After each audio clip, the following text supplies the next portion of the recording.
promise I'm not dying. Why did that? There's a ghost in my house.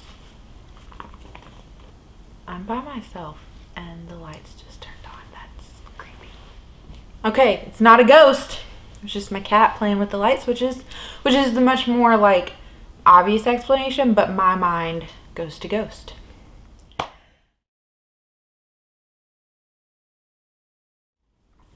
What time is it? It's pan that palette time. This is probably like my favorite thing to do and to film, and I just love it. I don't know why. Do you guys have like a particular project that you do that you're just like, nope, that's my favorite? Because pan that palette is my favorite. So anyway, let's just get into it. I cannot believe that it is already time for the 1 month update. That to me is crazy. January flew by, and if January flew by, we know February is gonna fly by. So I am filming this on January 30th. Yes, January 30th. So yeah, what I want to do right now is insert a clip of what this bad boy looked like last time.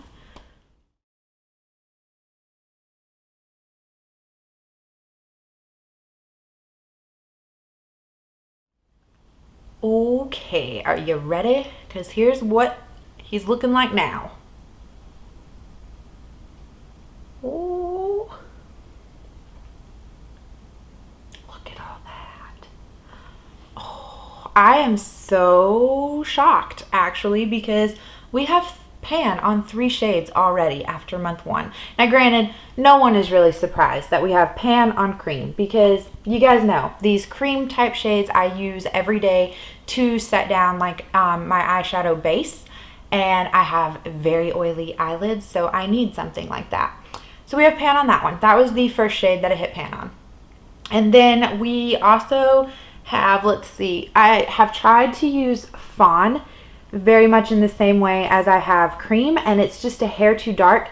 And it's funny because then I tried to venture out and try white in order to set down like my eyeshadow primer, and white is just too white, which is funny because in the Lorac Mega Pro 3 that I did in 2019, I used cotton, pink peony, and foam, which were all white shades, and they worked fine. So I think what I'm going to do, since cream is getting a little difficult to get in there and get my brush to pick up enough product, I am actually thinking I'm going to repress cream, white, and fawn all together and just make one big shade that I will use to set down my primer. And then once that one's gone, that'll be 3 shades used up, and then I can figure out what cream shade to pull in from my collection after that.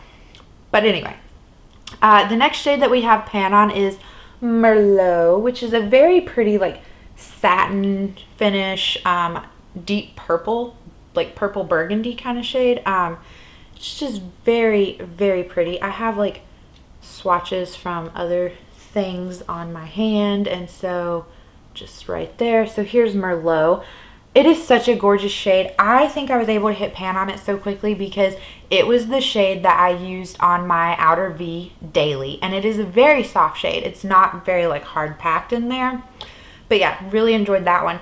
And then I was really surprised. I thought I would have hit pan on Cashmere first as far as like lid shades go, but I absolutely fell in love with Smokey Topaz.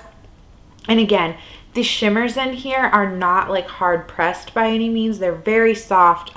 They're not crumbly. They're just very, very soft. And so you just like put your brush in there a little bit and you feel that dip. But here is Smokey Topaz. This shade, I think I hit pan on it so quickly though because it was just such a great one and done shadow. And I love those. Like just throw it onto your lid and blend a little bit up into the crease. Golden, done. Walk out the door. So then my goals for when I introduced this palette wasn't to like focus on any one particular thing, but I did gravitate towards those 3 shades a lot, which is why we already have pan in them. And I tried to explore shades, like other shades in the palette, and I did actually spend a few good looks here with Sepia and Dusty Rose. You can't even tell. That is one thing I will say. The mattes in this palette are much more hard pressed than the mattes in the Mega Pro 4. Though the mattes in the Mega Pro 4 were just like very powdery, like kind of like ABH style shades, these are much more hard pressed. So I think that it is going to come down near the end of the year where we have gone through all of our satiny shimmer type shades and we're left with crease shades, but that's fine. Like, no big deal. Not worried about it, and that's so far in advance. The crease shade that I really enjoyed using the most here this month was Khaki. You can see it does have a nice dip on it, but again, they're such hardly packed in their shades that I don't think like I'm going to hit pan on it by next month. It's just this great like cool tone brown, and I'm trying to swatch it with my pinky, which never works out, you know, because your pinky is just too small. But here is Khaki underneath Smokey Topaz. It just goes with everything. It's like a perfect transition crease shade. Today I do have on Orchid, Wisteria, and then a like pinky purple shimmer shade from a different palette. But here is Orchid and Wisteria, and they look fairly light in the pan, but they come off, at least like on the eyes, much darker. So that was interesting. Like today was like today was like the first day that I had played with them. And so I just wasn't expecting them to be like as dark as they are. So very awkward swatching, but the pink one is Orchid, and then this one is Wisteria, and I can never figure out, like, move your finger this way to go this way because it's all reversed. Anyway,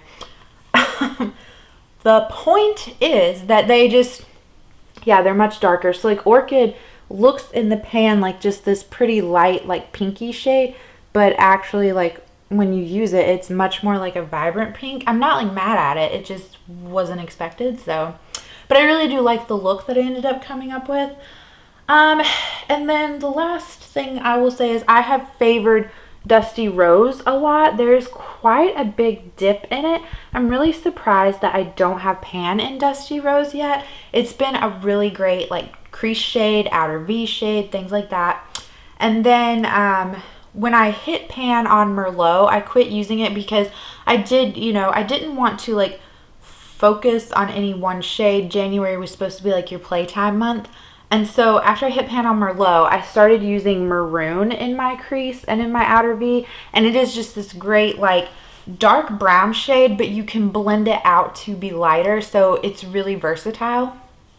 But yeah, that's really all I have. As far as goals go for next month, I would love to repress Cream Fawn and White together, which I will probably do tonight. And then I would love to have pan on that like Franken shade by next update. I would love to see pan on Khaki. I would love to see pan on Dusty Rose. And then I would really like to continue to work on Smokey Topaz because, again, I like to pan looks. But I do want to explore some of these other, like, lid shades within here. So, like, Vanilla, Opal, which Opal I've played around with a few times before when I was doing my Mega Pro 4. So this one I'm not so concerned about. Like, I have go-to looks already in mind with this one. So, but I want to play around with Vanilla and, what is this shade? Sand and Copper and, yeah. Because over here, like, Apricot and Blush are shades that I am trying to, like, save for more springtime looks. It's like a peachy orange, and then, like, Blush is just, like, your standard light pink shade.